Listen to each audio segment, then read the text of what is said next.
ഹൃദയപൂർവ്വം പൊതിച്ചോർ വിതരണത്തെ ആക്ഷേപിക്കാൻ ശ്രമിക്കുന്ന ജി സുധാകരൻ രാഹുൽ മാങ്കൂട്ടത്തിന്റെ നിലവാരത്തിലേക്ക് താഴരുത് എന്ന് അഭ്യർത്ഥിക്കുന്നുവെന്ന് ഡിവൈഎഫ്ഐ. ഹൃദയപൂർവ്വത്തെ അധിക്ഷേപിച്ചവരെല്ലാം സമൂഹത്തിൽ ഒറ്റപ്പെട്ടു. ജി സുധാകരന്റെ വീട്ടിൽ നിന്നും ഒരു തവണ പോലും പൊതിച്ചോറ് നൽകിയിട്ടില്ലെന്നും ഡിവൈഎഫ്ഐ നേതാക്കൾ പറഞ്ഞു.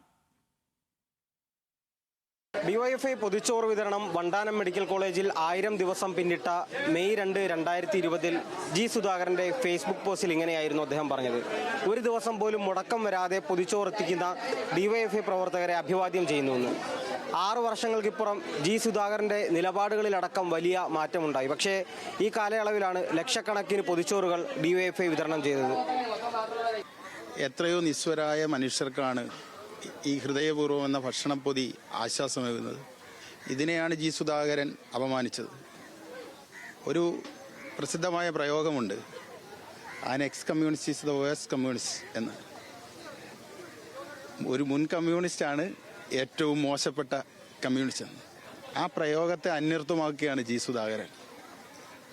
ഇപ്പോൾ ഈ ഹൃദയപൂർവ്വത്തെ പോലും രാഷ്ട്രീയ അവസരവാദത്തിൻ്റെ ഭാഗമായി ഒരു കാലത്ത് പുകഴ്ത്തി പറഞ്ഞ ജി സുധാകരൻ ഇപ്പോൾ മോശപ്പെടുത്തി പറയുകയാണ്. അപ്പോൾ ഇത് പൊതുസമൂഹം തിരിച്ചറിയും. ജി സുധാകരൻ്റെ രാഷ്ട്രീയ ഇരട്ടത്താപ്പ് ജനം തിരിച്ചറിയും. രാഷ്ട്രീയ അവസരവാദത്തിൻ്റെ ഭാഗമായി സ്വന്തം സഹോദരനെ കൊലപ്പെടുത്തിയ ആളുകളെ പോലും മാറ്റി പറഞ്ഞയാളാണ്. അപ്പം ജി സുധാകരൻ്റെ ഭാഗത്തു നിന്ന് ഇതിനേക്കാൾ വലിയ നിലവാരമൊന്നും ഞങ്ങൾ പ്രതീക്ഷിക്കുന്നില്ല. പിന്നെ ഏറ്റവും വലിയ സഹായം പാവപ്പെട്ട കുഞ്ഞുങ്ങൾ എത്രയോ ജനങ്ങൾ ഇവിടെ കിടക്കുന്നു, അവർക്ക് ചോറ് കൊടുക്കണം. ഇത് താഴെന്ന് പറയാൻ പറ്റത്തില്ല, ഏറ്റവും വലിയൊരു കാര്യമാണ് ചെയ്യുന്നത്. അപ്പോൾ അത് നിർത്തലാക്കുമെന്ന് പറയുന്നത് എന്തൊരു നാണം കെട്ട പരിപാടിയെന്ന് അതിന് പറയാൻ പറ്റത്തുള്ളൂ. 100% സഹായം തന്നെയാണ് 3 വർഷം കൊണ്ട് കഴിക്കുന്നുണ്ട്. ഇവിടെ ഡിവൈഎഫുകാർ മാത്രമേ ഉള്ളൂ. അതുപോലെ തന്നെ ബ്ലഡ് കൊടുക്കാനും അവർ തന്നെ ഉള്ളൂ, സാധാരണക്കാരന്. അല്ലാതെ ഇവിടെ വേറെ ആരും കൊണ്ടുവന്ന് കൊടുക്കാറില്ല.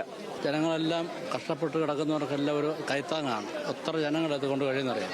ഇത് പുറത്ത് പോകുന്ന പറയുന്നത് അവരുടെ മര്യാദകേടാണെന്നാണ് പറയുന്നത്. ഏതാ ഈ ഒരു പരിപാടി കളയുക എന്ന് പറയുന്നത് ഇത്തിരി പാടാണ്. നല്ല ഉപകാരമാണ് ഞങ്ങൾക്ക്. രോഗികളുടെ കൂടെ കൂട്ടിരിക്കുന്നവർക്കും എല്ലാവർക്കും വലിയ ഉപകാരം. ഒരു നേരത്തെ ഭക്ഷണം കിട്ടുന്നത് ഞങ്ങൾ പ്രാർത്ഥിക്കുക ദൈവത്തിനോട്. ഞങ്ങൾക്കത് വലിയ ഉപകാരമാണ് ചെയ്തിട്ടുള്ളത്. നിർത്തരുത് ഒരിക്കലും. ആര് ഭരിച്ചാലും ഈ ഒരു സാധനം നിലനിൽക്കണമെന്നാണ് എൻ്റെ അഭിപ്രായം. കാരണം എന്ന് വെച്ചാൽ ചിലപ്പോൾ കാശ് കാണത്തില്ല. നമ്മൾ ആശുപത്രിയിൽ ചിലപ്പോൾ 1 മാസം കിടക്കുന്ന രോഗികളുണ്ട്, ഒരു 5-6 മാസം കിടക്കുന്ന രോഗികളുണ്ട്. അപ്പോൾ അവർക്കൊക്കെ നമ്മൾ മറ്റുള്ള ചിലവുകൾക്ക് പുറമെ ഇതൊരു സഹായമാണെന്ന് ഞാൻ പറയുന്നത്. പല രാഷ്ട്രീയത്തിൽപ്പെടുന്നവരും ഒരു രാഷ്ട്രീയവും ഇല്ലാത്തവരും ചോറ് പൊതിഞ്ഞ് ഈ ആശുപത്രികളിലേക്ക് ഡിവൈഎഫ്ഐ പ്രവർത്തകരുടെ കയ്യിൽ കൊടുത്തയക്കാറുണ്ട്. ഇവിടെ നിന്നും ഭക്ഷണം വാങ്ങി കഴിക്കുന്നവർക്കും പല രാഷ്ട്രീയമാകാം. ഭക്ഷണം നൽകുന്നതിൽ രാഷ്ട്രീയം കാണരുത് എന്നായിരിക്കും മുഴുവൻ മനുഷ്യരും ചിന്തിക്കുക. ക്യാമറമാൻ CR ജറിനൊപ്പം ശ്രീരാജ്, ന്യൂസ് മലയാളം.